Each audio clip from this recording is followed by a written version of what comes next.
मध्यमाम् अस्मदाचार्यपर्यन्तां वन्दे गुरुपरम्पराम् शङ्करं शङ्कराचार्यं केशवं बादरायणं सूत्रभाष्यकृतौ वन्दे भगवन्तौ पुनः पुनः ध्यानमूलं गुरोर्मूर्तिः पूजामूलं गुरोः पदम् मंत्रमूलं गुरोर्वाक्यं మోక్షమూలం గురో కృపా.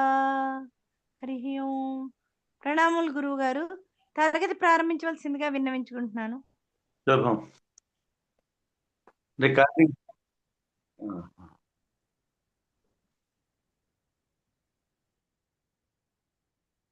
ఓం నమః శాంతాయ దివ్యాయ సత్యధర్మస్వరూపిణే స్వానందామృతతృప్తాయ సుందరాయ నమో నమః.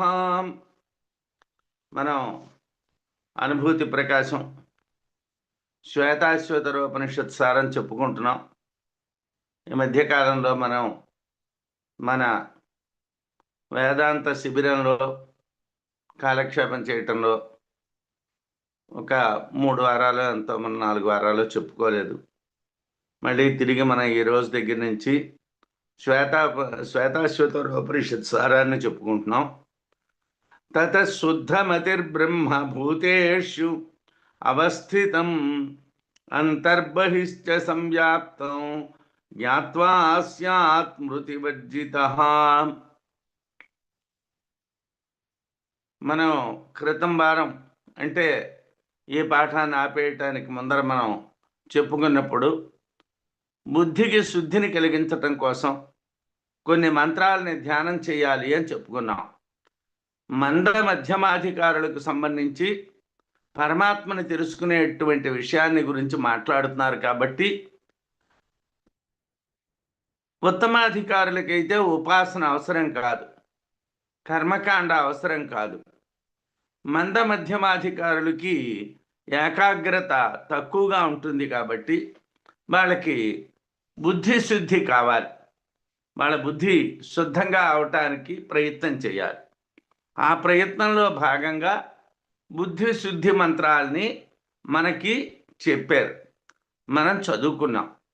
అవి అయిపోయిన తర్వాతను ఇప్పుడు ఏం చెప్తున్నారంటే బుద్ధి శుద్ధి కొరకు మంత్రాల్ని ఉపాసించిన తరువాత తతః బుద్ధి శుద్ధి కోసం మంత్రాల్ని ఉపాసించిన తరువాత శుద్ధమతి నిర్మలమైనటువంటి బుద్ధి కలిగినటువంటి వాడై సర్వభూతేషు అవస్థితం, సర్వభూతేషు అన్ని భూతముల యందు కూడా ఉన్నటువంటి వాణ్ణి అంతర్బహిష్ట సంవ్యాప్తం, లోపల బయట అంతటా వ్యాపించి ఉన్నటువంటి వాడిని జ్ఞాత్వా తెలుసుకొని మృతివర్జితః స్యాత్ మరణ ధర్మాన్ని పోయినటువంటి వాడవుతాడు, అంటే చావులేని వాడు అవుతాడు. అంటే సాధారణంగా మందబుద్ధులకి నేను చనిపోతాను అన్న భయం ఉంటుంది. మధ్యమాధికారులకు కూడా నేను చనిపోతాను అన్నటువంటి భయం ఉంటుంది. ఉత్తమాధికారులకే చావు అనేటువంటిది ఉండదు అన్నటువంటి నమ్మకం దృఢంగా ఉంటుంది. మరి ఈ మందబుద్ధులైనటువంటి వాళ్ళు ఈ మధ్యమాధికారులైనటువంటి వాళ్ళు బుద్ధిని శుద్ధి చేసుకొని అన్ని జీవుల్లోని కూడా ఉన్నటువంటి ఆ పరమాత్మని, లోపల బయట వ్యాపించి ఉన్నటువంటి పరమాత్మని తెలుసుకుంటే వాళ్ళకు కూడా మరణ ధర్మాలు ఉండవు, వాళ్ళు కూడా చనిపోతాము అనేటువంటి బెంగ కలిగిన వాళ్ళు కారు అన్నారు. అంటే ప్రధానంగా ఏమిటంటే మృత్యు అనేటువంటిది భయం మాత్రమే. మృత్యు అనేటువంటిది విషయం కాదు, భయం. నేను చచ్చిపోతాను, నేను చచ్చిపోతాను, నేను చచ్చిపోతాను అంటే చనిపోతే ఏం జరుగుతుంది? ఏమీ జరగదు. నీ ప్రాణం పోయిందనుకో, దానివల్ల వచ్చిన నష్టం ఏమీ లేదు, అలాగని దానివల్ల ప్రమాదము ఏమీ లేదు.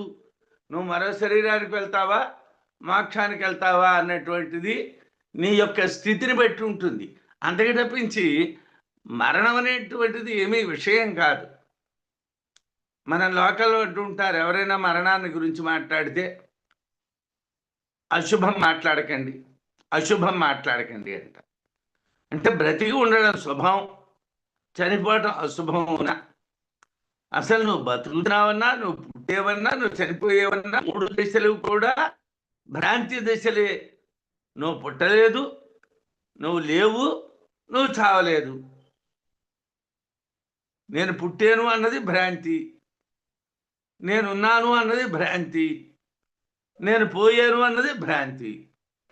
3 భ్రాంతులే. వేదాంతులకి పుట్టినరోజులు లేవు, వేదాంతులకి వర్ధంతులు జయంతులు లేవు. ఎందుకు లేవు? అసలు పుట్టలేదు, చావలేదు.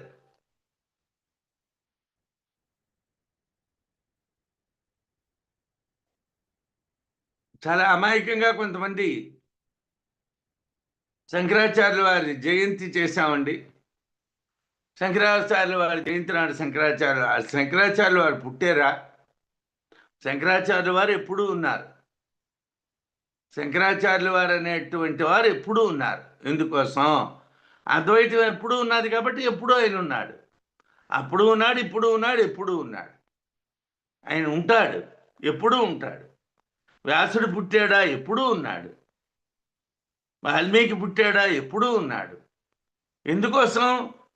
వాళ్ళు సర్వకాల సర్వావస్థల్లోనే ఉండేటువంటి వాళ్ళు పుట్టరు, చావరు. ఏమండి, బుద్ధిశుద్ధి కొరకు ఇంతకు ముందు చెప్పినటువంటి మంత్రాలని ఉపాసించి శుద్ధమైనటువంటి బుద్ధి కలిగినటువంటి వాడై అన్ని భూతాల్లోనే ఉన్నటువంటి వాడిని, లోపల బయట నిండి ఉన్నటువంటి పరమాత్మను తెలుసుకుని మరణ ధర్మం లేనటువంటి వాడవుతాడు అని చెప్పారు. తతః పరం బ్రహ్మ పరం బృహంతం యథానికాయం సర్వభూతేషు గూఢం విశ్వస్యైకం పరివేష్టితారం ఈశంతం జ్ఞాత్వా అమృతా భవంతి అని శ్వేతాశ్వతర ఉపనిషత్తులో చెప్పినటువంటి విషయాలనే మనకి విద్యారణ్య స్వామి వారు శ్లోకాల రూపంలో అందించారు. ఉపనిషత్తుల్లో ఉన్నటువంటి విషయాల్ని నేరుగా ఉపనిషత్తుల్ని మనం చదవకపోయినా, అంటే కొన్ని ఉపనిషత్తులే కొన్ని చదివాం, కొన్ని చదవలేదు. మైత్రాయణీయోపనిషత్తు, శ్వేతాశ్వతరోపనిషత్తు మనం చదవలేదు. చదవకపోయినా ఆ ఉపనిషత్తులో ఉన్నటువంటి విషయాన్ని మనకు చెప్తున్నారు. ఈ పరబ్రహ్మ విరాట్ పురుషుని కన్నా ఉత్కృష్టమైనటువంటి సగుణ బ్రహ్మ, నిర్గుణ బ్రహ్మంగా కూడా తెలియబడతాడు. అన్ని భూతాల్లోని అంతర్యామి, లోపల ఉంటాడు. ఈ జగత్తంతటిని తన యందు లీనం చేసుకునేటువంటి పరబ్రహ్మ. ఈ పరబ్రహ్మాన్ని తెలిసినటువంటి వాళ్ళు అమృతులవుతున్నారు, వీరికి మరణ ధర్మాలు ఉండవు అని చెప్పారు. 53వ శ్లోకం చెప్పిన తర్వాత 54వ శ్లోకంలో శ్వేతాశ్వతర నామాహం పురుషం వేద్మితం ప్రభుం అన్యోపితం విదిత్వైవ మృత్యుమత్యేతి నాన్యథా. నేను ప్రయత్నం చేశాను, నాకు పరమేశ్వరుడు ఏదో దారి చూపించాడు. నా తర్వాత వాళ్ళు కూడా ఇలా నడిస్తే వాళ్ళు కూడా చూస్తారు. లోకానుగ్రహం కలిగినటువంటి పెద్దవాళ్ళు నేను, నా భార్య, నా పిల్లలు, నా ఇల్లు అన్నటువంటి భావనలో ఉండరు. లోకానుగ్రహం కలిగినటువంటి వాళ్ళు నేను ఏ మార్గంలోనైతే పరమాత్మని పొందేనో అదే మార్గంలో అందరూ పొందాలి అని కోరుకుంటారు. అంటే శ్వేతాశ్వతర నామా అహం, శ్వేతాశ్వతరుడు అనేటువంటి పేరు కలిగినటువంటి నేను, తం ఆ పురుషం పురుషుడైనటువంటి ప్రభుం పరబ్రహ్మమును, వేద్మి తెలిసినటువంటి వాడను. నాకు ఆ పరమాత్మను తెలుసు. ఆ పరమాత్మ ఎక్కడున్నాడండి? మీలోనే ఉన్నాడు, నాలోనే ఉన్నాడు, అందరిలోనే ఉన్నాడు. ఆ పరమాత్మ నాకు తెలుసు. అన్యోపి ఇతరులు కూడా అతనిని విదిత్వాయేవా తెలిసినటువంటి వారై మాత్రమే మృత్యు మరణ ధర్మమును అచ్చేతి దాటగలరు. అన్యథా ఆ పరమాత్మని తెలిస్తే మృత్యువు లేదు. ఆ పరమాత్మ నీకు తెలియకపోతే నీకు మృత్యువే. మృత్యు అంటే చచ్చిపోలేదండి. ఎవరు చనిపోవటం లేదు. వెళ్తున్నారు వస్తున్నారు. వాసాంసి జీర్ణాన్ని యథా విహాయ నవాని గృహ్ణాతి నరోపరాణి అని ఏదో గుడ్డలు విడిచిపెడుతున్నాం, కొత్త గుడ్డలు కట్టుకుంటున్నాం. ఈ శరీరాన్ని, ఏ పాత శరీరాన్ని విడిచిపెట్టి కొత్త శరీరాన్ని పట్టుకుంటున్నాం అంతే, అంతకన్నా ఏం లేదు. అయితే ఏమిటి, తెలియకపోవటం వలన నేను చచ్చిపోతున్నాను అనుకుంటున్నాం. ఇంకొక విధంగా మరణధర్మం పోదు. మరణధర్మం పోవాలంటే నేను ఎలా పరమాత్మను తెలుసుకున్నానో అలా మీరు కూడా తెలుసుకోవాలి. మీరు కూడా పరమాత్మను తెలుసుకోవాలి. నేను పరమాత్మను ఎలా తెలుసుకున్నానో అలాగా. వేదాహమేతం పురుషం మహాంతం ఆదిత్యవర్ణం తమసః పరస్తాత్ తమేవం విదిత్వా అచ్చి మృత్యుమేతి నాణ్య పంథా విద్యతే అయనాయ. తమస్సునకు అంటే అజ్ఞానం అనేటువంటి చీకటికి, పరస్తాత్ అవతల వైపు ఉన్నటువంటి, అంటే అజ్ఞాన అంధకారం దాటినటువంటి వారికి ఆదిత్యవర్ణుడు తేజోరూపమైనటువంటి మహాంతుడు సగుణ బ్రహ్మము, పురుషుడు నిర్గుణ బ్రహ్మము అయినటువంటి అతనిని నేను అంటే శ్వేతాశ్వతర మహర్షి తెలియచున్నాడు. శ్వేతాశ్వతర మహర్షి పరబ్రహ్మాన్ని తెలుసుకున్నాడు. ఎంతోమంది ఉన్నారండి. మన దేశం గొప్పతనం ఏమిటంటే ఎంతోమంది మహానుభావులు పరమాత్మ దర్శనం చేసిన వాళ్ళు ఉన్నారు, పరమాత్మను తెలిసిన వాళ్ళు ఉన్నారు. మనకి ఎంతోమందిని తెలియదు. ఎంతోమంది బయటకి రాకుండా అరణ్యాల్లోని కొండల్లోని ఎక్కడో ఆ పరమాత్మ సాధనలో జీవితాల్ని గడిపేస్తున్నారు. మనం మాత్రం భ్రాంతిలో ఉండి పుట్టినరోజులు, జయంతులు, వర్ధంతులు వీటిలో కాలక్షేపాలు చేస్తున్నాం. ఎందుకండి ఈ భ్రాంతి? ఎన్నాళ్ళు ఈ భ్రాంతి అండి? ఆలోచించండి ఒకసారి. మన అద్వైత అధ్యయన భారతిలో ఉన్నటువంటి వాళ్ళందరూ కూడా ఆలోచించండి. మనం పుట్టినరోజుల గురించి గట్రా వద్దు, ఆలోచించొద్దు. మనం లౌకికమైనటువంటి విషయాలు ఆలోచించొద్దు. లోకంలోకి పొయ్యి వచ్చాడని లోకంలోకి వెళ్ళొద్దు. మనకి లోకంతో సంబంధం వద్దు. అదేమిటండి, మనం లోకంలోనే ఉన్నాం కదా. భ్రాంతి. నువ్వెక్కడా లేవు, నువ్వు నీలోనే ఉన్నావు. నువ్వు నీలోనే తెలుసుకో. ఈ విధంగా ఆ పురుషుణ్ణి తెలిసి మృత్యువు దాటొచ్చు. నేను ఎలాగైతే ఆ పరమాత్మని తెలుసుకున్నానో అలాగే ఆ పరమాత్మని తెలుసుకొని మృత్యువుని దాటొచ్చు.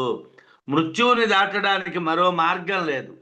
మృత్యువు దాటి బయటపడడానికి మరో మార్గం లేదు. మనం ఏ రకమైనటువంటి జాగ్రత్తలు తీసుకున్నా చావు రావలసినప్పుడు వస్తుంది. అది దాటాలి అంటే ఒక్కటే, జ్ఞానం మాత్రమే మార్గం. అంటే అజ్ఞానాన్ని పోగొట్టుకొని అంతర్యామి పురుషుణ్ణి దర్శిస్తే, లోపలున్నటువంటి వాడిని దర్శించండి బాబు. లోపలున్న వాడిని చూడండి. వీధుల్లో వెళ్ళి పువ్వుల దండల కోసం ప్రయత్నం చెయ్యకండి. ఈ పువ్వుల దండలు వాడిపోతాయి, లోపల వాడదు. శాశ్వతమైనటువంటి వాడు లోపల ఉన్నాడు. అంతర్యామి పురుషుణ్ణి దర్శిస్తే శ్వేతాశ్వతర మహర్షిలాగా మనం కూడా పరబ్రహ్మాన్ని తెలిసి మరణ ధర్మాన్ని దాటవచ్చు.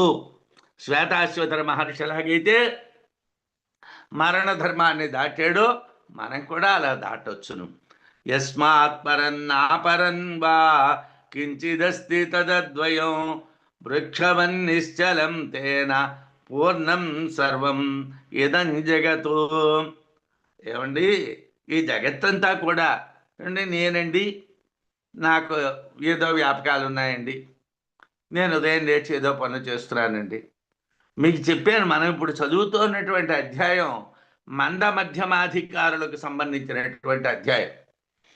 ఈ మంద మధ్యమాధికారులు ఎలా ఉంటారంటే, మేము ఎంత చెప్పండి, ఎవరు ఎంత చెప్పినా కూడా ఇంకా లోక వ్యవహారాలే మాట్లాడుతూ ఉంటారు, కానీ వాళ్ళు పరబ్రహ్మం దృష్టిలోకి రారు. మనకి తెలిసిన, మనం చెప్పిన, నాయనా ఇది బ్రహ్మం కాదు, ఈ లోక వ్యవహారాలు వద్దు అని మనం వాడిని బతిమాలి చెప్పినా వాడు మన మాట వినడు. ఎందుకు వినడండి అంటే వాడికి ఆ భ్రాంతి గట్టిగా ఉంటుంది. యస్మాత్ దేనికన్నా పరం గొప్పగా వేరైనటువంటిది లేదో నా లేదో, అపరంబా కించిత్ అస్తి నా, తక్కువగా అపరమైనటువంటిది కూడా లేదో, ఆ బ్రహ్మం కన్నా గొప్పది లేదు, ఆ బ్రహ్మం కన్నా తక్కువది లేదు. తత్ అది అద్వయం, రెండు లేనటువంటిది. పరమాత్మ రెండు లేనివాడు. మనం నిజంగా ఏదో పెళ్ళికి పిలిస్తే ఒక్క పూట భోజనాలు పెడతారండి. అందరూ ఒక గంట సేపు పలకరించుకుంటారు, ఊర్లో ఉన్న చుట్టాలని చూడడానికి వెళ్తారు. రాత్రి పెళ్లి వేళకి ఎవరు ఉండరండి, భోజనాలు చేసి అందరూ బళ్ళెక్కిపోతారండి. మనం 3-4 రోజులు అందరం కలిసి అద్వైత కాలక్షేపం చేసాం. దాంట్లో ఏమండి, రామాయణంలో ఏం అద్వైతం ఉన్నదండి? చెప్పుకున్నాం, మీరు విన్నారు, బ్రహ్మ ఎలా ఉంటాడని. భాగవతంలో ఏమద్వైతం ఉన్నదండి? చెప్పారు, విన్నారు. భారతంలో ఏమద్వైతం ఉన్నదండి? చెప్పారు, మీరు విన్నారు. ఉపనిషత్తులే కాదు, మన పూర్వుల నోటంటే ఏ మాట వచ్చినా కూడా అద్వయం, రెండు లేనటువంటిదే మాట్లాడేవాడు. జగత్తు వేరు, బ్రహ్మం వేరు అని మన వాళ్ళెవరూ మాట్లాడలేదు. అసలు మన వాళ్ళ పనిది కాదు. భారతదేశంలో ఉన్నటువంటి తత్వశాస్త్రము చాలా ఉన్నతమైనటువంటిది. బహుశా మీరందరూ నాకన్నా ఆంగ్ల విద్యలో బాగా ప్రవీణులు, బాగా చదివిన వాళ్ళు. మీరు పాశ్చాత్య దేశాలకు సంబంధించినటువంటి తత్వశాస్త్రాలు కూడా చదివి ఉంటారు. నేను చదువుకున్నది చాలా తక్కువ, కానీ నేను సర్వేపల్లి రాధాకృష్ణన్ గారు రాసినటువంటి చదివాను. పాశ్చాత్య దేశముల యొక్క వేదాంత విచారణ కన్నా, తత్వ సాధన కన్నా భారతీయమైనటువంటి తత్వ సాధన ఎంతో ఉన్నటువంటిదని ఆయన రాయడం నేను చదివాను. ప్రాక్పశ్చిమ తత్వశాస్త్రముల తులనాత్మక పరిశీలనము అన్నటువంటిది ఆయన రాశారు. ఆయన స్వతహాగా వేదాంతి, తత్వశాస్త్రజ్ఞుడు, చాలా పరిశోధన చేసినవాడు, చాలా భాషలు వచ్చినవాడు. అందువలన ఆయన అవతల సంస్కృతంలో, యువతల లాటిన్లో, ఇంగ్లీష్లో ఆయనకి సామర్థ్యం ఉన్నది కాబట్టి ఆయన అన్నింటినీ చూసి చెప్పినటువంటి విషయం, ఎక్కడైనా ఆ బ్రహ్మము కన్నా తక్కువైనటువంటిది లేదు, ఆ బ్రహ్మము కన్నా గొప్పది లేదు, ఉన్నది ఒక్కటే అద్వయం. రమణ మహర్షి అద్వైతాన్నే చెప్పారు, రామకృష్ణ పరమహంస అద్వైతాన్నే చెప్పారు, శంకరాచార్యుల వారే అద్వైతం చెప్పలేదు. ఎవ్వరు ఏ మహాత్ముడు మాట్లాడినా అద్వైతం మాట్లాడాడు. కొంతమంది ఏవో కొన్ని జాగ్రత్తల కోసం వాటికి వేరు వేరు పేర్లు పెట్టి ఏదో రకాలుగా మాట్లాడి ఉండొచ్చును, అవి పక్కన పెట్టండి, అది విచారణకు మనకి సమయం కాదు. కానీ అద్వైతం దృఢమైనటువంటిది. ఏదద్వయం వృక్షవన్ నిశ్చలం, చెట్టులాగా కదలనటువంటిది. తేనా ఆ అద్వితీయ బ్రహ్మంతో ఏదం జగత్ సర్వం, ఏ జగత్తంతా కూడా పూర్ణం నిండినటువంటిది. అంటే అద్వితీయమైనటువంటి బ్రహ్మమే ఈ జగత్తు. ఈ జగత్తులో వేరేగా లేదు. ఈ జగత్తులో రామసుబ్బారావు గారి పుట్టినరోజు లేదు, శర్మ గారి పుట్టినరోజు లేదు, రవి గారి పుట్టినరోజు లేదు, రవికుమార్ పుట్టినరోజు లేదు.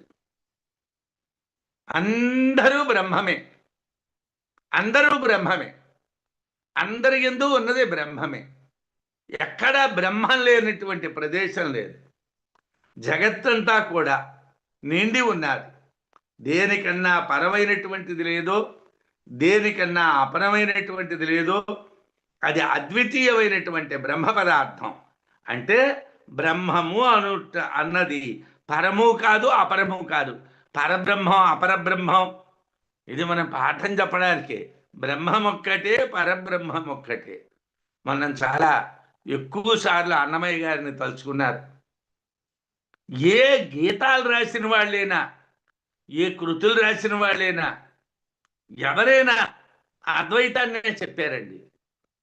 మన అద్వైతం కానిటువంటి దాన్ని, అంటే ఒకవేళ మనకి అద్వైతం చేయడం తెలియకపోతే నేను చెప్పలేను, కానీ అద్వైతాన్నే వాళ్ళు చెప్పారు. అంటే బ్రహ్మం అనేటువంటిది పరం కాదు, అపరం కాదు, కేవలం ఏకం, రెండవది లేనటువంటిది, అది చెట్టు వలె నిశ్చలమైనటువంటిది, పూర్ణము. కాబట్టి జగత్తంతా దానితో నిండి ఉన్నది. పూరయతీతి పురుష అని జగత్తంతటి నిండినటువంటి వాడు. యస్మాత్ పరం నాపరం అస్తి కించిత్, యస్మాన్నాణీయో నధ్యాయోస్తి కశ్చిత్, వృక్ష ఇవ స్తబ్దః దివి తిష్టత్యేకస్తేనేదం పూర్ణం పురుషేణ సర్వం అని శ్వేతాశ్వతరోపనిషత్తు. బ్రహ్మం కన్నా పరమైనటువంటిది, బ్రహ్మం కన్నా అపరమైనటువంటిది ఏదీ లేదు. బ్రహ్మ అణువు కన్నా సూక్ష్మమైనటువంటిది, దీనికన్నా సూక్ష్మమైనటువంటిది లేదు, దీనికన్నా స్థూలమైనటువంటిది లేదు. బ్రహ్మము కర్మేంద్రియ జ్ఞానేంద్రియ వ్యవహారాలు లేనటువంటి చెట్టు లాంటిది. చెట్టు అని ఎందుకు ఉదాహరణ చెప్పారంటే, చెట్టు కర్మేంద్రియాలు లేవు, జ్ఞానేంద్రియాలు లేవు. కర్మేంద్రియ జ్ఞానేంద్రియాలు లేనటువంటి చెట్టు ఎలాంటిదో బ్రహ్మం అలాంటిది. బ్రహ్మం పూర్ణం కనుక బ్రహ్మము చేతనే ఈ జగత్తంతా నిండి ఉన్నది. ఏతద్విదుర్మృత్యుహీనాస్తే స్యుః ఏతు న తద్విదుః తే దుఃఖమేవ గచ్చంతి న తత్సోపాధికే క్షణే. అయ్యా, ఇది తెలుసుకోండిరా, ఇది తెలుసుకోకపోతే మీకేమిటి మిగులుతుందిరా అంటే ఏడుపే మిగులుతుందిరా. ఇది తెలుసుకోండి నాయన చెప్తున్నారు. బ్రహ్మాన్ని తెలుసుకోండి. బ్రహ్మాన్ని తెలుసుకోకపోతే ఏమిటి తెలుస్తుంది?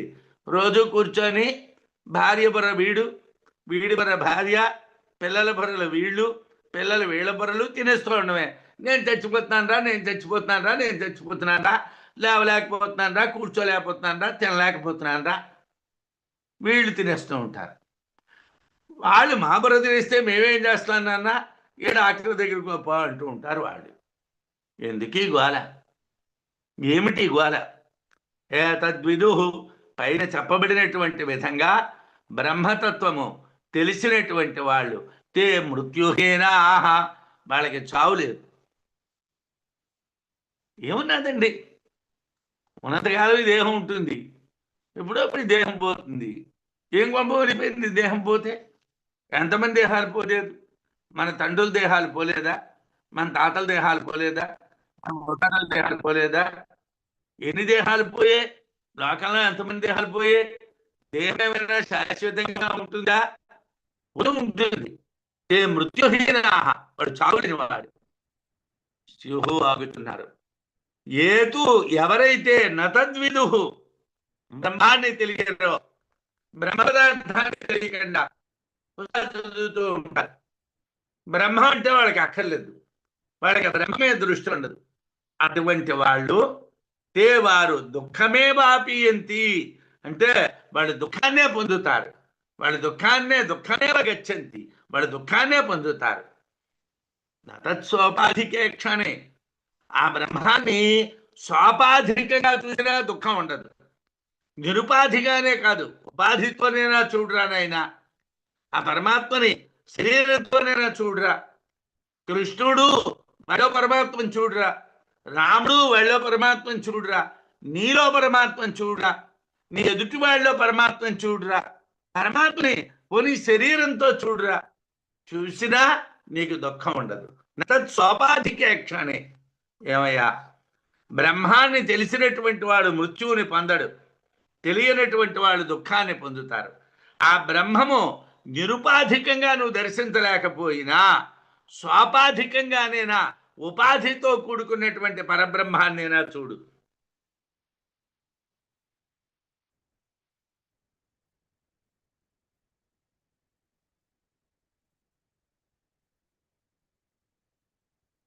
ధన్యాస్తే పురుషశ్రేష్ఠ.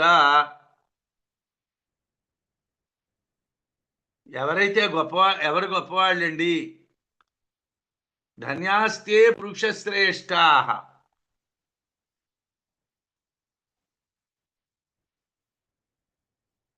ఎవరైతే పరమాత్మని చూస్తున్నారో వాళ్ళు ధన్యులు, వాళ్ళు అదృష్టవంతులు. పరమాత్మని చూడాలి. ఈ శారీరకమైనటువంటి వ్యవహారాలు ఉండనే ఉంటాయండి. ఇవి ఎన్ని జన్మలెత్తినా ఒకవేళ అజ్ఞానం పోకపోతే మనతోనే ఉంటాయి, ఎక్కడికి పో. తతో యదుత్తరం తదరూపం అనామయం ఏ తద్విదు అమృతాస్తే భవంతి అధేతరే దుఃఖమేవాపియంతి. ఆ బ్రహ్మం కన్నా అతీతమైనటువంటిది లేదు. ఆ బ్రహ్మానికి రూపం లేదు, దుఃఖాలు లేవు. ఆ బ్రహ్మాన్ని తెలిసినటువంటి వాళ్ళు అమృతులు, స్థావులేని వాళ్ళు, తెలియని వాళ్ళు దుఃఖాన్ని పొందుతున్నారు. బ్రహ్మజ్ఞానం కన్నా గొప్పది లేదు. స్వాపాధిక నిరుపాధిక భేదం లేకుండా బ్రహ్మాన్ని దర్శించండి.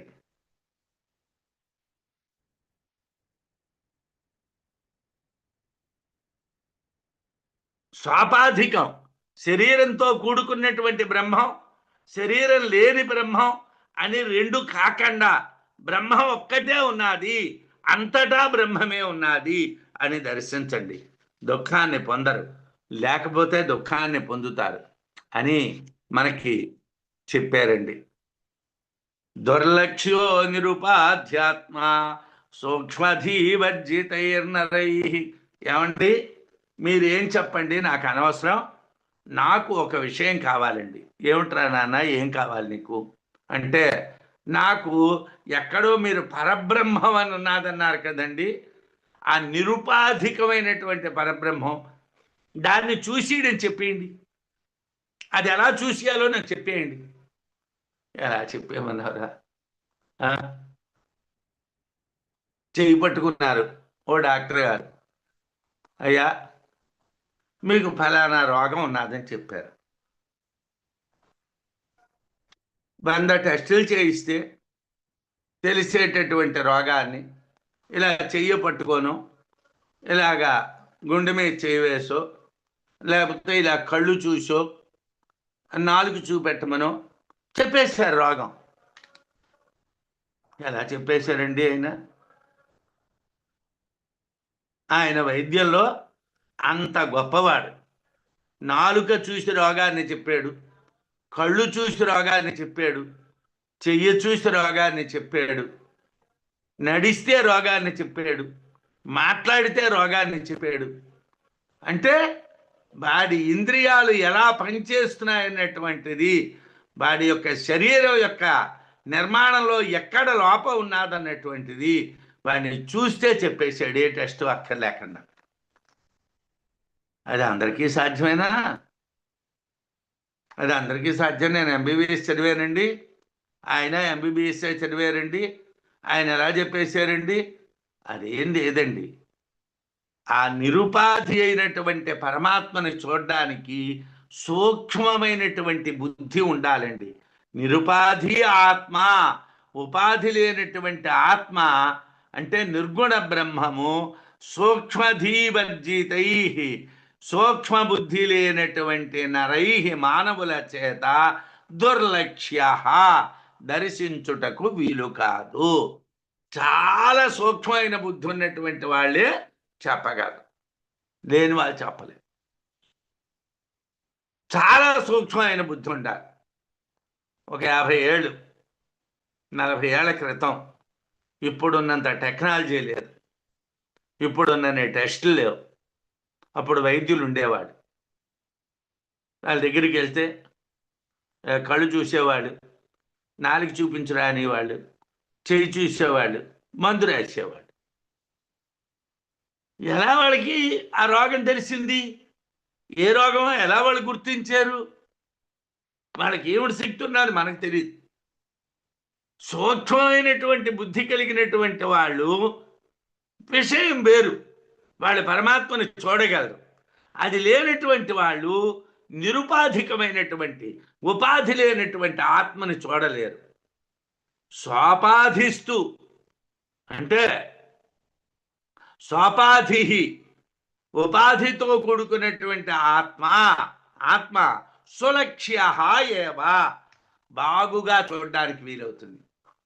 ఏమంటే మీరు రాముని సేవించండి అన్నాం, మీరు వెంకటేశ్వర స్వామిని సేవించండి అన్నాం, మీరు కృష్ణుని సేవించండి అన్నాం, మీరు వామనుడిని సేవించండి అన్నాం. సులభంగా అర్థమైపోయింది.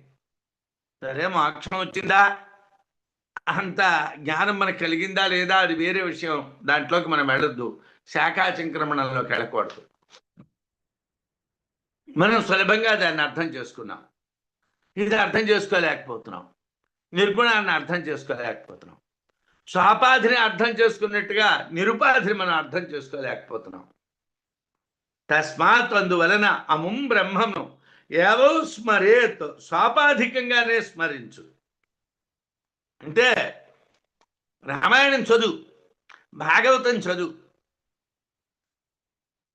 భాగవతంలో కృష్ణుడి కోసం చెప్పారండి, పరమాత్మ కోసం చెప్పలేదండి. పరమాత్మ కోసమే చెప్పారు. నువ్వు ముందు చదివేటప్పుడు మొదట ఒకసారి, 2 సార్లు, 3 సార్లు చదివేటప్పుడు కథ చదువు, తర్వాత తత్వం చదువు. అన్నిట్లోని తత్వమే ఉందండి, ఎక్కడా కథలు లేవు. ఎందుకోసం కథలంటే దాని మీద వాడికి ఏకాగ్రత కలగడం కోసం, వాడికి డైవర్షన్ ఆఫ్ మైండ్ కలగడం కోసం, వాడు కాస్త మార్పు వాడికి రావాలి. వాడు ఏమీ లేదు ఏమీ లేదు ఏమీ లేదు అనుకుంటాడు. ఆ లేదన్నటువంటి వాడిని తీసుకొని వచ్చి కాస్త కూర్చోబెట్టడానికి వాడి కథ చెప్తాం. కానీ అక్కడ కథ లక్ష్యం కాదు, తత్వం లక్ష్యం. రామాయణానికి తత్వం లక్ష్యం, భారతానికి తత్వం లక్ష్యం, భాగవతానికి తత్వం లక్ష్యం, అష్టాదశ పురాణాలకి తత్వం లక్ష్యం. ఏమిటని చెప్తున్నాడు? ఇతిహాస పురాణాభ్యాం వేదో సముపబ్రూహీతం. నీకు శాస్త్రం కావాలంటే ఇతిహాసాలు పురాణాలు చదువు. ఇతిహాసాల్లో పురాణాల్లో డైరెక్ట్గా లేదు, ఇండైరెక్ట్గా ఉన్నారు.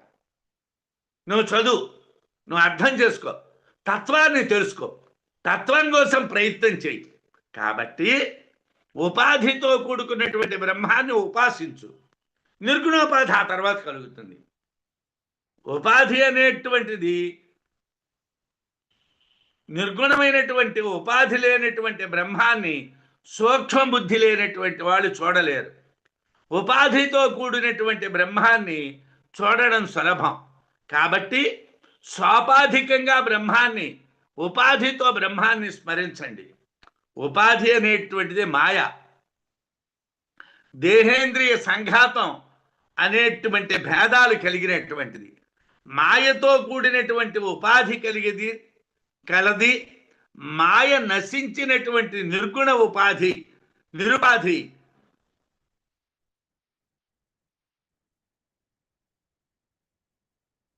నిరుపాధిగా మారుతుంది. స్వాపాధి నిరుపాధి అవుతుంది. మాయ నశించిపోతే ఉపాధితో ఉన్నటువంటిదే నిరుపాధి అవుతుంది. దేహేంద్రియ సంఘాతం, రూప ఉపాధి అవి నశించినటువంటి నిర్గుణ నిరుపాధియే బ్రహ్మం అవుతుంది. కానీ మంద మధ్యమాధికారులు నిర్గుణ నిరుపాధిక బ్రహ్మాన్ని దర్శించలేరు. మందాధికారులు, మధ్యమాధికారులు నేరుగా వెళ్ళి అది దర్శించడానికి కుదరదు.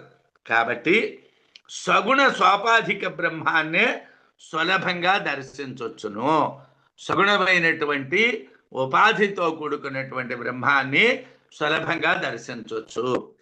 సర్వానన శిరోగ్రీవ సర్వభూత గుహాశయ వసీ సర్వస్య లోకస్య స్థావరస్య చరస్య చ. ఆ బ్రహ్మం స్వాపాధికమైనటువంటి బ్రహ్మం ఏ విధంగా ఉంటుంది అన్నటువంటి చెప్తున్నారు. సర్వానన శిరోగ్రీవ, అంతటా ముఖాలు, తలలు, కంఠాలు కలిగినటువంటిది. సర్వభూత గుహాశయ, అన్ని భూతాల యొక్క హృదయాల యొక్క లోపల ఉండేటువంటిది. స్థావరస్య, కదలనటువంటి, చరస్య, కదిలేటటువంటి, సర్వస్య లోకస్య, సమస్త లోకాన్ని కూడా వశీ, తన అధీనంలో ఉంచుకున్నటువంటిది, తన వశంలో ఉంచుకున్నటువంటిది. బ్రహ్మం యొక్క అధీనంలోనే ఈ లోకం అంతా ఉంటుంది. ఈ లోకం అంతా పరబ్రహ్మం యొక్క అధీనంలో ఉంటుంది. జగత్తునందరి అన్ని ముఖాలు, తలలు, కంఠాలు ఆ పరమాత్మే. అన్ని భూతాల హృదయ గుహాల్లో ఉండేటువంటి వాడు ఆ పరమాత్మే. జగత్తులో కదిలేవి, కదలనటువంటివి అయినటువంటి సమస్తము కూడా ఆ పరమాత్మ యొక్క అధీనంలోనే ఉంటాయి. ఇదే సగుణ బ్రహ్మం. సర్వానన శిరోగ్రీవ, సర్వభూత గుహాశ్రయ, సర్వవ్యాపీ స భగవాన్, తస్మాత్ సర్వగతస్య వః అని శ్వేతాశ్వతరోపనిషత్తులో చెప్పారు. సమస్త జగత్తుకు కూడా బ్రహ్మే ముఖం, బ్రహ్మే తల, బ్రహ్మే కంఠం. సమస్త జగత్తు కూడా హృదయం, మొత్తం ఆయన యొక్క సమస్త జగద్భూతమైనటువంటి హృదయముల యొక్క గుహల్లో ఆ పరమాత్మే ఉంటాడు. ఆ బ్రహ్మం అంతటా వ్యాపించి ఉంటుంది. అందువలన ఆ భగవంతుడు అంతటా ఉండేటువంటి శివము, శివం శాంతం జగన్నాథం అంటాం మనం. శివుడు శాంతుడు, జగత్తుకి ప్రభు అయినటువంటి వాడు. మహాన్ ప్రభుర్వై పురుష, సత్వస్య ఏష ప్రవర్తక, సునిర్మలా ఇమాం ప్రాప్తమీశానో జ్యోతిరవ్యయ అని కూడా అక్కడే శృతిలో మంత్రం ఉన్నది. అతడే మహాంతమైనటువంటి ప్రభు, అతడే పూర్తుడు, అంతటా నిండి ఉన్నటువంటి వాడు. ఈ జగత్తును ప్రవర్తింపజేసేటువంటి వాడు అతడే. ఈ ప్రభువు అవ్యయమైనటువంటి జ్యోతిస్వరూపం, నాశనం లేనటువంటి జ్యోతిస్వరూపం, నిర్మల స్థానాన్ని పొందించేటటువంటి వాడు ఈ పరమాత్మ. అంగుష్ఠమాత్ర పురుషోంతరాత్మ, సదా జనానాం హృదయే సన్నివిష్ట, హృదామన్వీషో మనసాభిక్లిప్తో, యయే తద్విర్హుదు అమృతాస్తే భవంతి. ఆ బ్రహ్మ ఎల్లప్పుడూ కూడా జీవుల యొక్క హృదయ మధ్యంలో అంగుష్ఠమాత్రమైనటువంటి పరిమాణంలో ఉంటుంది. ఎవడైతే సర్వజీవుల్లోని బ్రహ్మం ఉన్నాదని తెలుస్తున్నాడో అతడు అమృతుడు. సర్వజీవుల్లోనే బ్రహ్మం ఉన్నది అని తెలిసినటువంటి వాడు చావులేనివాడు. సహస్ర శీర్షా పురుష, సహస్రాక్ష సహస్రపాత్, సభూమిం విశ్వతో వృత్వా అత్యతిష్టదశాంగులం, పురుష ఏ వేదగం సర్వం యద్భూతం యచ్చ భవ్యం, ఉతామృతత్వస్యేషానో యదన్నేన అతిరోహతి. ఇది కూడా శ్వేతాశ్వతరోపనిషత్తులో ఉన్నటువంటి మంత్రమే. సాధారణంగా పురుషోక్తంలో చదువుతారు.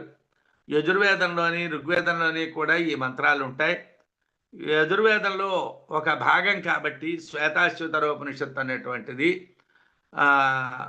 ఒక శాఖ, శ్వేతాశ్వతర శాఖ కాబట్టి దాంట్లో కూడా ఈ మంత్రం ఉంటుంది.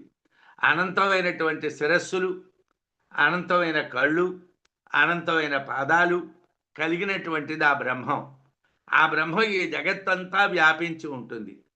అతడు మానవుని యొక్క నాభికి, మనుష్యుని యొక్క బొడ్డుకి 10 అంగుళాల పైభాగంలో వ్యాపించి ఉంటాడు. 10 అంగుళాల మీదని పైభాగంలో వ్యాపించి ఉంటాడు. ఈ జగత్తు భూత భవిష్యత్ వర్తమానములు ఆ బ్రహ్మమే. ఆ బ్రహ్మమే ఈ జగత్తు యొక్క భూత భవిష్యత్ వర్తమానాలు, 3 కాలాలు. అన్నంతో వృద్ధి చెందే జగత్తంతా అతని యొక్క స్వరూపమే. అమృతమయమైనటువంటి మోక్షానికి ఆ విరాట్ పురుషుడే అధిపతి. ఆ విరాట్ పురుషుడు యొక్క అధీనంలోనే అనంతమైనటువంటి అమృతమయమైనటువంటి మోక్షం ఉంటుంది. కనుక స్వాపాధికంగా బ్రహ్మాన్ని జగత్తంతటా దర్శిస్తే అమృతత్వం కలుగుతుంది. మరణ ధర్మాలు అంటావు. అన్ని చోట్ల పరమాత్మను చూడండి, అన్ని జీవుల్లోనే పరమాత్మను చూడండి. అప్పుడు మరణం అనేటువంటిది మనకి లేదు. మనకి మరణం అనేటువంటిది అంటదు. విశ్వాకార జనే ప్రాచ్య సర్వవ్యవహృతి క్షమ అపానిపాదో జవనో గృహీత సర్వశక్తియుకో. తెలుగు పుస్తకంలో జననో అని పడ్డాది. జననహ అన్నటువంటి పదం తప్పు, జవనహ అని ఉండాలి. అక్కడ పదం జవనహ అని ఉండాలి. విశ్వాకార జనే ప్రాచ్య, విశ్వరూపుడుగా పుట్టక ముందు కూడా సర్వవ్యవహృతి క్షమ, అన్ని కార్యములను నడిపించగలిగినటువంటి శక్తి కలవాడు. అపానిపాద, చేతులు కాళ్ళు లేకపోయినప్పటికీ జవనహ, వేగము కలవాడు. గృహీత, అన్నింటినీ స్వీకరించేవాడు. కాళ్ళు చేతులు లేకపోయినా స్పీడ్గా నడుస్తాడు, అందుకుంటాడు. సర్వశక్తి, అన్ని విధాలైనటువంటి శక్తులు కలవాడు. విశ్వస్వరూపునిగా ఆవిర్భవించక ముందు కూడా, అంటే జగత్తులో శరీరంతో ఆవిర్భవించక ముందు కూడా అన్ని వ్యవహారములు నడిపేది పరమాత్మే. చేతులు కాళ్ళు లేకపోయినప్పటికీ వేగంగా కదిలేటటువంటిది, అన్నింటినీ స్వీకరించేటువంటిది పరమాత్మే. సర్వత పాణిపాదం తతు సర్వతోక్షి శిరోముఖం సర్వత శృతిమల్లోకే సర్వమావృత్య తిష్టతి అని శ్వేతాశ్వేతరోపనిషత్తు. ఆ పరమాత్మ పాదాలు అంటే కాళ్ళు, హస్తాలు, చేతులు అంతటా విస్తరించున్నాయి. అతని కళ్ళు, శిరస్సు, ముఖము అంతటా విస్తరించున్నాయి. అతనికి జగత్తంతా కూడా చెవే. ఆ పరమాత్మ జగత్తంతా వ్యాపించున్నాడు. ఆ పరమాత్మ లేనటువంటి ప్రదేశం లేదు. సర్వేంద్రియ గుణాభాసం సర్వేంద్రియ వివర్జితం సర్వస్య ప్రభుమీశానం సర్వస్య శరణం సుహృతు. సమస్త ఇంద్రియ ధర్మాలు ప్రకాశింపజేసేది, అన్ని ఇంద్రియ ధర్మాలు లేనటువంటిది. ఇంద్రియ ధర్మాలు ప్రకాశింపజేసేది పరమాత్మే, ఇంద్రియ ధర్మాలు లేనటువంటిది పరమాత్మే. అంతటికీ ప్రభు అయినటువంటి, నడిపించేటువంటి వాడు, సమస్త జగత్తుకు కూడా రక్షణ కల్పించేటువంటి మిత్రస్వరూపుడు పరమాత్మ. పరమాత్మ లేనటువంటి ప్రదేశం ఎక్కడా లేదు, అంతా పరమాత్మే. నవద్వారే పురే దేహే హంసో లేలాయతే బహిః వసీ సర్వస్య లోకస్య స్థావరస్య చరస్య చ.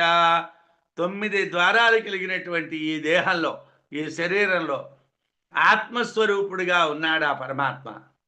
ఆ విధంగా లోపలున్నటువంటి ఆ పరమాత్మ లోకాలన్నీ, అంటే స్థావర జంగమ జగత్తునంతటినీ కూడా తన అధీనంలో ఉంచుకొని బాహ్యంలో కూడా తిరుగుతున్నాడు. తన అధీనంలోనే ఈ జగత్తున్నది. ఆయన బయట సంచరిస్తున్నాడు, లోపల ఉన్నాడు. అంటే జగత్తంతా ఆ పరమాత్మతో నిండి అతని అధీనంలో ఉన్నది. అపాణిపాదో జవనో గృహీత పశ్యత్య చక్షు సశృణోత్యవర్ణం సవేత్తి వేద్యన్న చ తస్యాస్తి వేత్త తమాహురగ్రియం పురుష మహాంత. చేతులు కాళ్ళు లేకపోయినప్పటికీ వేగంగా నడవటం, అన్నింటినీ స్వీకరించడం చేయగలిగినటువంటి వాడు ఆ పరమాత్మ. కన్నులు లేకపోయినప్పటికీ సర్వాన్ని చూసేటువంటి వాడు ఆ పరమాత్మ. చెవులు లేకపోయినప్పటికీ అన్నింటినీ వినేవాడు ఆ పరమాత్మ. అతడే అన్నింటినీ తెలిసేవాడు. అతన్ని ఎవ్వడూ తెలియలేడు. అటువంటి పూర్ణుడైనటువంటి, శ్రేష్ఠుడైనటువంటి పరమాత్మను మహాంతునిగా చెప్తారు. అంటే పరమాత్మ కన్నా శ్రేష్ఠుడు జ్యేష్ఠుడు ఎవళ్ళు లేరు. అతనికన్నా గొప్పవాడు ఎవడు. ద్రష్ట ఆయనే, శ్రోత ఆయనే, మంత ఆయనే, విజ్ఞాత ఆయనే, పరమాత్మ ఆయనే. ఈ విషయం బృహదారణ్యకంలో కూడా చెప్పారు. అతన్ని చూచే వాళ్ళు ఉండరు, అతడే చూచేటువంటి వాడు.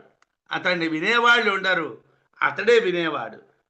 అతన్ని మననం చేసేవాళ్ళు ఉండరు, అతడే మంత. అతన్ని తెలిసిన వాళ్ళు ఉండరు, అతడే అన్నీ తెలిసినవాడు.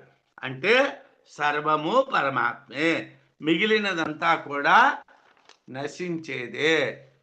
అన్యదార్థం అంటారు బృహదారణ్యకంలో. మిగిలిందంతా కూడా నశించేది అంటారు. అంటే పరమాత్మే యథార్థం, ఉన్నది పరమాత్మే, తెలియవలసింది పరమాత్మనే. ఒకవేళ నీకు నిర్గుణమైనటువంటి పరమాత్మని తెలుసుకుంది కావలసినంత బుద్ధిశక్తి లేకపోతే, సూక్ష్మ పరిశీలనా శక్తి లేకపోతే, నువ్వు సగుణమైనటువంటి పరమాత్మనైనా తెలుసుకో. ఈ జగత్తంతా పరమాత్మరా నాయనా, ఈ అక్కర్లేని విషయాలొద్దు, ఏ భేదభావాలొద్దు, లోక వ్యవహారాలొద్దు, జగత్తు యథార్థము అనేటువంటి భ్రాంతి వద్దు అని మాటిమాటికి చెప్తున్నారు. అణోరణీయాన్ దుర్లక్ష్య మహీయాన్ మహతస్ఫుట నిత్యాత్మానం శాస్త్రదృష్ట్యా పశ్యతో నాస్తి దుఃఖిత. ఏమంటే మనకి దుఃఖం ఎందుకున్నదండి? పరమాత్మను తెలియకపోవటం వల్ల ఉన్నది. మనకి దుఃఖానికి కారణం మనం పరమాత్మను తెలియకపోవటం. అణోహం, చిన్న కణమైనటువంటి అణువు కన్నా అణీయాన్, సూక్ష్మమైనటువంటి వాడు, అణువు కన్నా సూక్ష్మమైనటువంటి వాడు. దుర్లక్ష్య, చూడడానికి సాధ్యమయ్యేటువంటి వాడు కాడు, ఆయన్ని చూడడం సాధ్యం కాదు. మహత, చాలా స్థూలమైనటువంటి దానికన్నా మహీయాన్, స్థూలమైనటువంటి వాడు. అంటే స్పష్టంగా చాలా పెద్దవాడు. బ్రహ్మం అన్నింటికన్నా పెద్దది, అన్నింటికన్నా చిన్నవాడు. ఇది అని శాస్త్రదృష్ట్యా, శాస్త్రాలను దర్శించటం చేతను. సుధా, ఏదైనా నేర్చుకోవాలంటే శాస్త్రం అంటే ఉపనిషత్తులే. వేదాంత శాస్త్ర అంటారు, వేదాంతం శాస్త్రం. ఉపనిషత్తుల్ని బాగా నోరాలి నోరాలి నోరాలి నోరాలి. బయట నోరడం కాదు, కంఠస్థం రావడం కాదు, అప్పచెప్పడం కాదు, బుర్రలో నోరాలి. ఈ వెధవ బుర్రకి చాలా చెడ్డ అలవాట్లు ఉన్నాయి. ఇది చాలా వైపు పరిగెడుతూ ఉంటుంది, అటువైపు పరిగెడుతుంది, ఇటువైపు పరిగెడుతుంది, ఏవో అక్కర్లేని విషయాలన్నీ పరిగెడుతూ ఉంటుంది. ఏమంటే అక్కలేకపోవడం ఏమిటండి? అవన్నీ చాలా ముఖ్యం, వెరీ ఇంపార్టెంట్.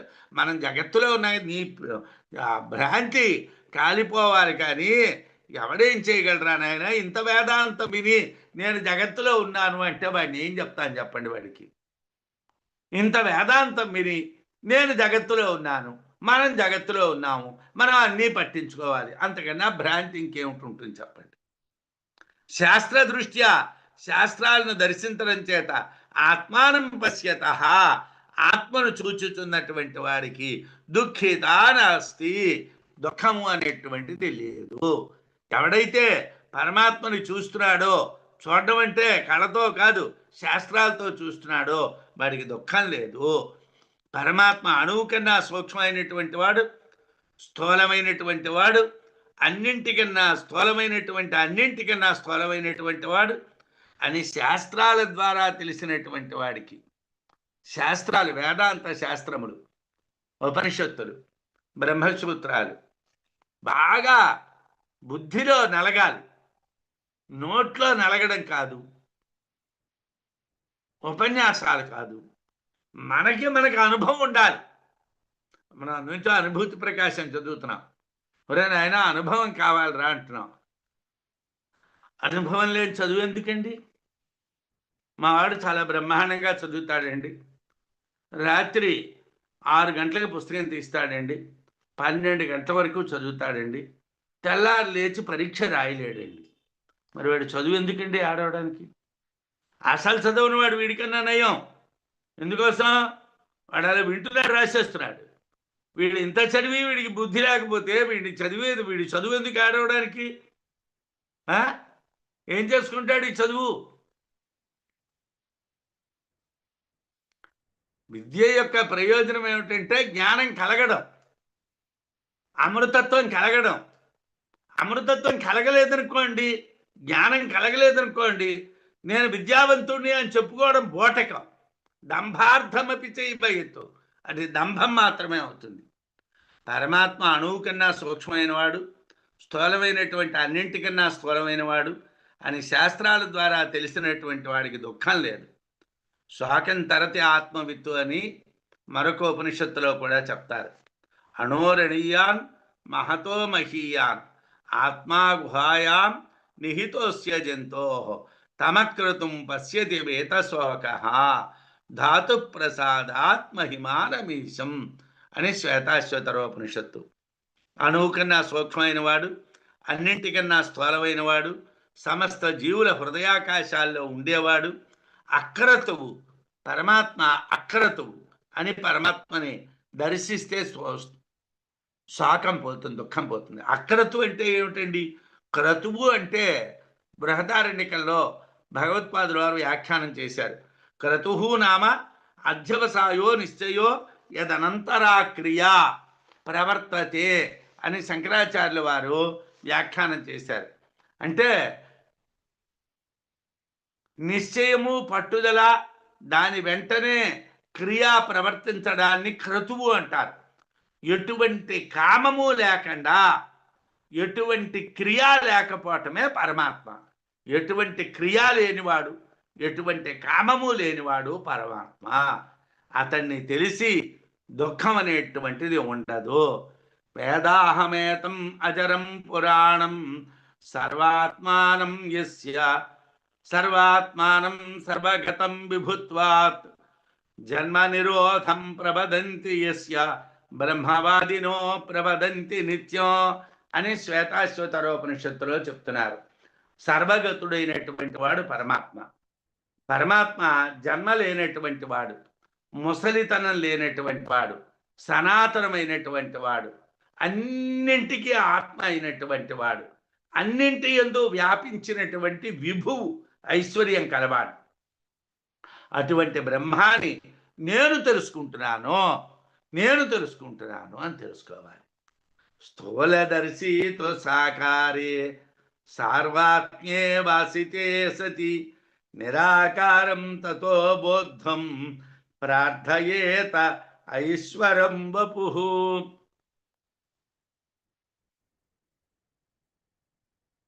శ్వేతాశ్వతరోపనిషత్తులో 3వ అధ్యాయంలో ఉన్నటువంటి అర్థాన్ని ఇక్కడితో పూర్తి చేస్తారు. 3 అధ్యాయాలు ఇక్కడితో పూర్తవుతాయి. స్థూలదర్శితు, స్థూలంగా పరమాత్మను దర్శించేటువంటి వాడు అంటే ఉపాధితో బ్రహ్మాన్ని చూచేటువంటి వాడు. అయితే స్థూలదర్శితు, వాళ్ళ బ్రహ్మాన్ని స్థూలంగా చూసేటువంటి వాడైతే, సాకారే ఆకారంతో కూడుకున్నటువంటి, సార్వాత్మ్యే సర్వమునకు ఆత్మ అయినటువంటి వాడిని, వాసితే సతి భావించినట్టుగైతే, ఏమండి పరమాత్మ సాకారం, పరమాత్మ సర్వాత్ముడు, పరమాత్మ సోపాధికం, ఉపాధి కలవాడు. ఇది స్థూలమైనటువంటి వాళ్ళు మాట్లాడే మాటలు. సాధారణంగా ద్వైతాన్ని మాట్లాడేటువంటి వాళ్ళు పరమాత్మ స్థూలంగా కనిపిస్తున్నాడు కదా, పరమాత్మ వేరు మనం వేరు, రాముడు వేరు నేను వేరు, కృష్ణుడు వేరు నేను వేరు, నరసింహస్వామి వేరు నేను వేరు. నరసింహస్వామి నువ్వు ఇద్దరు కారు. ఎందుకు కారు? నేను వేరు కదండి. నరసింహ అంటే మీదన సింహంలాగా ఉన్నాడు, కింద నరుల్లా ఉన్నాడు. నరీయతే అస్మిన్నితి నరహ అంటే అజ్ఞానాన్ని పొందనటువంటి వాడు, నశించనటువంటి వాడు నరుడు. నశించనటువంటి వాడిని నరుడు అంటారు. సింహ హన హింసాగత్యోహ అన్నటువంటి ధాతువు నుంచి సింహము అన్నటువంటి శబ్దం పుడుతుంది. హన హింసాగత్యోహ అన్న ధాతువు నుంచి. హింసించుట అన్నటువంటి అర్థం కలిగినటువంటిది అని చెప్తారు. సింహము అంటే హింసించుట, తిరగవేస్తే సింహం అవుతుంది. హింస అన్నటువంటి దానికి వర్ణపరిచయం చేస్తే సింహం అవుతుంది అంటారు. దానికి ధాతువు ఏమిటండి? హనహింసాగత్యో. హన అనేటువంటి ధాతు. ఆ ధాతువుకి అర్థం ఏమిటండి? హింసించుట అని ఒక అర్థం ఉన్నది, గతి అన్నటువంటి ఒక అర్థం ఉన్నది. గతి అంటే అర్థం ఏమిటండి? ఏ ఏ గత్యర్థకాహ చేతే జ్ఞానార్థకాహ అని సంస్కృతంలో ఒక నియమం ఉన్నది. సంస్కృతంలో వేటినైతే గత్యర్థకములు అంటారో అవి జ్ఞానార్థకములు కూడా. గత్యర్థములు అనేటువంటివి జ్ఞానార్థములు. అంటే మీదన జ్ఞానస్వరూపుడైనటువంటి వాడు, కిందనే నాశనం లేనటువంటి వాడు. అంటే ఎవడికైతే జ్ఞానం అనేటువంటిది స్వరూపంగా కలవాడో వాడికి నాశనం లేదు, వాడు నరసింహుడు. నరసింహుడు అంటే నరుడు సింహము రెండు రూపాలు, రెండు కలిపి నరమూర్తి కాదు, కేవల హరిమూర్తియు కాదు, మానవాకారము, కేసరియాకారము అని ఏదో భాగవతంలో పద్యం రాశారండి. అంటే అది నీకు స్వాపాధికంగా చెప్పడం కోసం రాశారు, కానీ అక్కడ నిరుపాధికంగా నువ్వు అర్థం చెప్పుకోవాలంటే నరహ అంటే నాశనం లేనివాడు, సింహ అంటే జ్ఞానస్వరూపము, నాశనము లేనటువంటి జ్ఞానస్వరూపము నరసింహస్వామి. జ్ఞానం ప్రత్యక్షం అయితే ఏమిటవుతుందండి? అజ్ఞానం పోతుంది. హిరణ్యకశిపుడికి నేను అన్న భ్రాంతి పోయింది అంటే అదే చావు. చావు ఏమిటండి? భగవద్భక్తులకి చావు ఎక్కడ ఉంటుందండి? ఏమండి? కామోత్కంఠత గోపికల్ గోపికల్ భయమునన్ కంసుండు వైరక్రియా సామగ్రిన్ శిశుపాల ముఖ్యంద్రపతులు. హిరణ్యకశిపుడు వైరంలో ఏముంటున్నదండి? జ్ఞానం ఉన్నది. వాడు పరమాత్మ అన్నటువంటి జ్ఞానం ఉన్నది. వాడు ఎంత జ్ఞానం అంటే నిరాకార నివిష్టబంధుల క్రియ నిక్కంబు సంసార సంతాతులు కూడి విత్తులు సదా సంగంబు లేదొక్కచో సూరులు పోయను త్రావబోయను భవత్ సూనుండు తల్లి మహాసూరుండాతడు అని వాళ్ళ అమ్మగారికి చెప్పినటువంటి మహాత్ముడు. కాబట్టి జ్ఞానం ఎప్పుడైతే ప్రకాశించిందో ఆ జ్ఞానం నశించిపోతుంది. నరసింహావతారం అంతకన్నా మరేం లేదు నరసింహావతారం అంటే. ఎందుకంటే ఈ మాట ఇక్కడ చెప్తున్నారంటే స్థూలదర్శీతు సాకారే, స్థూలంగా పరమాత్మని దర్శించేటువంటి వాడు, స్వాపాధికంగా బ్రహ్మాన్ని చూసేటువంటి వాడైతే, ఆకారంతో సర్వాత్మభావంతో చూసేటటువంటి వాడైతే, తతహాటు తరువాత నిరాకారం ఆకారము లేనటువంటి బ్రహ్మమును బోద్ధం తెలియట కొరకు, నిరాకారమైనటువంటి బ్రహ్మాన్ని తెలియటం కోసం ఏం చెయ్యాలయ్యా? ఐశ్వరం వపుహు, సమస్తానికి అధిపతి అయినటువంటి ఈశ్వరుని యొక్క శరీరమును ప్రార్థించాలి. అంటే పరమాత్మని ప్రార్థించాలి. మనం అంటే నాకేం తెలిసిందండి? నేను నరసింహస్వామి అన్న పేరు విన్నవాడిని, మీరు నరసింహస్వామి అన్న పేరు విన్నవాళ్ళే. నరసింహుడు అంటే నరుడు అంటే నాశనము లేనివాడు, సింహము అంటే అజ్ఞానము పోయి జ్ఞానము అన్నటువంటిది. మన ఆ ధాతువుల్ని పట్టుకుంటే అక్కడ నరసింహస్వామి అంటే ఎవరండి? అజ్ఞాన నాశనం. అజ్ఞానం నశించిపోతే ఏమవుతుందండి? బ్రహ్మం సాక్షాత్కరిస్తుంది. అంటే అది స్వాపాధికాన్ని నిరుపాధికం కింద మార్చండి. అక్కడ మీరు